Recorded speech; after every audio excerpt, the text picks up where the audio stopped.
What is up, guys? It's your boy Rick Gakis, and today we're going to be showcasing one of the best parts about the Ashen Iron major update that recently came to Destiny 2. Now, you may have recently seen I put out a rant video talking about the Ashen Iron launch. Yes, it was very disappointing in many ways, but as I said in that video, there are still some things I enjoy. And one of the best parts is what we're focusing on in this video, which is the fact that Ashen Iron added 2 entire rows of new seasonal artifact perks. That is a lot of new things to build craft with. So we're going to go over all of them and highlight and test the most powerful ones. And so let's get started. And let's start things off with Column 1. There are 2 new anti-champion weapon mods. There is barrier-piercing bows as well as overload swords. Then in Column 2, first of all, on the top we have Light Forged Lead. Kinetic weapons gain increased ammo generation. Collecting an Orb of Power increases this benefit for a short duration. Alright, pretty decent. Below that, you then have Threadling Proliferation. Dealing strand weapon damage has the chance to spawn a Threadling. Defeating a strand debuffed target increases this chance. So that's the first one I wanted to test.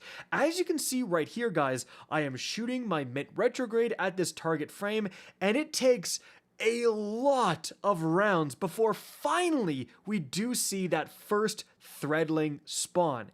So my initial reaction was, oh, well, this is trash. I mean, it took like 30 Mint rounds to get one Threadling. There's no way that's worth it. However, in the process of me continuing to test this, specifically, I swapped over to the Festival Flight, another strand weapon, with the Slice perk so I could get that strand debuff and see how that performed, and as you can see, that's performing a lot better. But then in further testing, I noticed that continuous damage is really bad at spawning these Threadlings. However, killing enemies is really good. And so with the Mint Retrograde, where I don't have Slice or anything like that, you can see I'm spawning a Threadling like every single time I get a kill. And then I noticed actually when I spawn more powerful enemies, you can see right here, these yellow bars, I don't kill them, I'm getting them to half health, and I'm getting a Threadling like every time.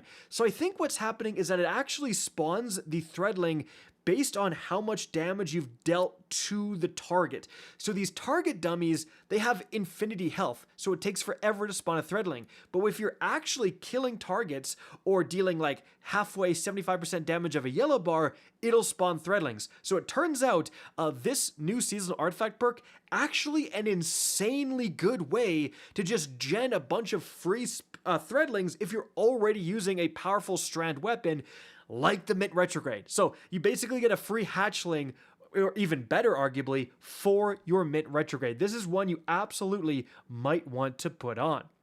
Moving on from there, guys, we're going to get to Column 3. So first of all, on top we have Pack Tactics. Now, this says, dealing damage with Threadlings increases Threadling damage. At maximum stacks, Threadlings stun unstopped champions. So, we already have a crazy good way to gen Threadlings. What about Pack Tactics? Well, as you can see right here, guys, I'm going to put that on and I'm going to start getting kills and spawning Threadlings. So you can see the first Threadling that spawns, it goes and attacks an enemy, and then there is the Pack Tactics buff that pops up on the corner of my screen. It's halfway done. The next Threadling will complete it, and that gives me around 6 seconds of Pack Tactics. So you can see the very first Threadling hits for 394 damage against these enemies. The next Threadling is going to hit for 453 damage, and then the final third Threadling, when Pack Tactics is on, is going to jump and hit for 612 damage. And then as I continue to get more kills, you can actually see Pack Tactics will refresh itself. So it's down near like 2 seconds. I get another kill, I make another Threadling, it refreshes itself. Now this one only gets 521 damage. So the weird part is like that 600 damage number, I don't know where that came from, because I'm going to keep doing tests here, and when I do have full Pack Tactics, you will see like it turns into a precision damage number, but it's right around that 500 something, 519, 521 like we're seeing very similar numbers every time here. Now, why are those numbers different? Bro, I don't know. The Sturm is making people do 4x ability damage, so the game is just broken right now. So let's just use the most common number we were seeing, that 521 damage value. And if we use that value, we're getting 32% more Threadling damage, which is definitely not nothing. The fact that this just so easily works with the previous seasonal artifact perk that gens Threadling we just looked at makes this another really interesting choice. But moving on from there, we then have Semi-Auto Striker. If you have fewer than 2 stacks of armor charge, rapid precision shots with bows, snipers, and scout rifles generate an armor charge. Not going to test this one because, you know, it's pretty self-explanatory. Great way to get armor charge if you're already using those weapons. After that, guys, we've got Energy Acceleration. Now, this says sustained damage with micro missiles causes the combatant to emit a kinetic shockwave that damages nearby combatants. Well, what gun uses micro missiles? The Mint Retrograde, baby. Yes, micro missile frame. And it says it shoots micro missiles. And indeed, as you can see right here, I'm going to shoot this guy. And with literally the first burst, we get an explosion of kinetic energy. Wow. So the Mint Retrograde is now spawning Threadlings and causing extra explosions for even more DPS. Actually insane. Now, importantly, again, the very first burst will spawn that first explosion. However, the subsequent burst after that doesn't necessarily spawn an explosion. There is a bit of an internal cooldown behind these explosions, as you can see, like when I'm shooting this target frame. So that actual explosion is going to deal about 130 damage. You can see against this target frame, we have 426 damage for the precision hits. We have 293 damage, like multiple times for the explosive damage. And then we just have a 130 floating around there. That is going to be the damage from that kinetic blast. So not very much damage at all. Like not a lot of damage, but it is just straight up extra damage, which is great. Now, as you can see right here, rocket-assisted frame sidearms can also trigger this kinetic explosion, and they can trigger it pretty darn fast, just like the Mint Retrograde. The aberrant action is going to be causing that explosion in just 2 shots. Again, 2 shots right after that don't necessarily spawn it. There's a bit of a cooldown. But yeah, so you have rocket-assisted frame sidearms and pulse rifles making extra explosions. I did test it with the new exotic pulse rifle that came with Ashen Iron. Unfortunately, it was not making these explosions, even though it's technically shooting micro missiles. They dig into targets, but for whatever reason, it just wasn't triggering this perk. So that is just... If you're using the Mint Retrograde, why not put it on, right? After that, guys, we then have that fresh bullet smell. Picking up an ammo brick gives your kinetic weapons increased damage for a short duration. So, the first thing on my mind was, does it mean kinetic slot weapons? Will this work with the Mint Retrograde? Because everything else apparently works with the Mint Retrograde that was added with Ashen Iron. But unfortunately, as it turns out, as you guys can see right here, I very clearly go over some special, have the Mint, nothing pops up on my screen, and I don't see any bonus damage. We're then going to simply swap to a very obviously kinetic weapon, which is the Mida multi-tool, guys, and we can see doing 264 damage for a headshot consistently. Then we're going to pick up some ammo here, guys, and then we are going to see, it actually pops up on the screen. You see kinetic weapon boost ×2 initially. Then I get this shot, this critical shot on this enemy, 309 damage.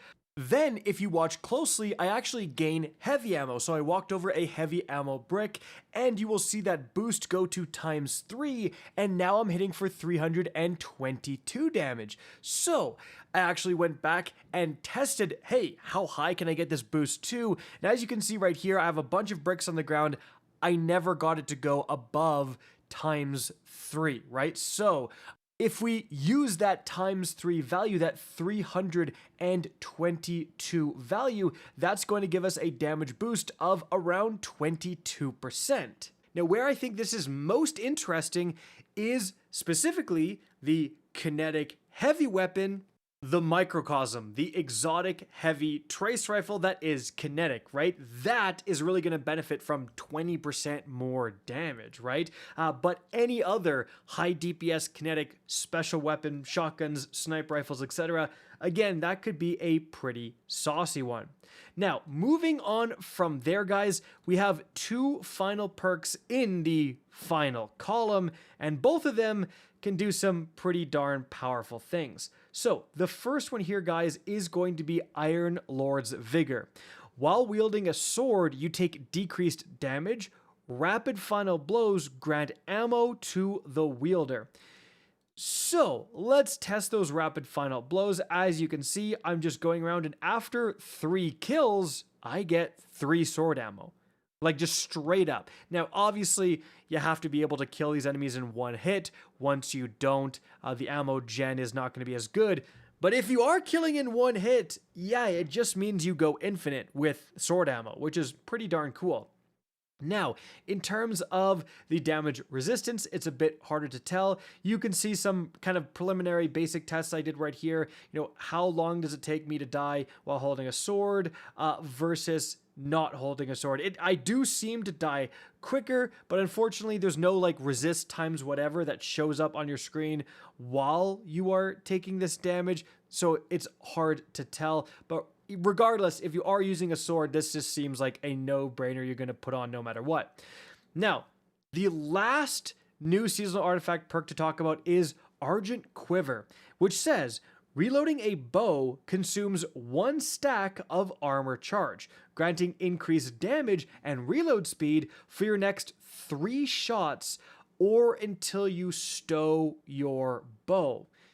So, of course, we have to test this with the Leviathan's Breath Exotic Heavy Bow, because that is really going to benefit from a damage increase. Remember, we also have legendary heavy bows in the form of crossbows. But just checking how this works, I'm going to take this Yeartide Apex with attrition orbs. I'm going to shoot this enemy to gen some orbs, and then I'm simply going to go and get those orbs. Now, I do want to say initially the base damage that this weapon does is, as you can see right here, it is 2,117 damage. Then after doing the orb gen, and then I go reset and pick it up, I do actually have to shoot 1 round of the Levi's Breath to consume the armor charge and get the buff, which, as you can see, is Godslayer's Broadheads. So I'm gonna shoot the enemy, trigger it, and then shoot the reset for the damage so I can get a clean shot of this enemy. And as you can see right here, with Godslayer's Broadheads, the total damage is 2,623 damage. So that gives us about 24% more damage. And with the Leviathan's Breath, or again, the other heavy crossbows that count as bows, 24% more damage is nothing to scoff at, guys. That is a pretty significant damage increase. And even if you're just using normal bows, like, you're going to be hitting a lot harder. Now, the downside is that it will be eating through your armor charges, right? So if you are trying to keep up your fonts, like let's say you're running, you know, kind of a grenade build, you're trying to keep up your grenade fonts to have more grenade stat, you don't want to be using this because it'll be eating away at that. You want your armor charges, you want to have full armor charges, you want to have at least 1 armor charge all the time if you're running a ton of fonts. But if you're not, or you have ways to gen orbs of power quite often, this could be very powerful in combination with, again, any sort of bow, basically. And this works with exotic bows. So even if you're not going the Levi's Breath DPS route, putting on something like the Trinity Ghoul, which is insane for ad clearing, could also be very spicy.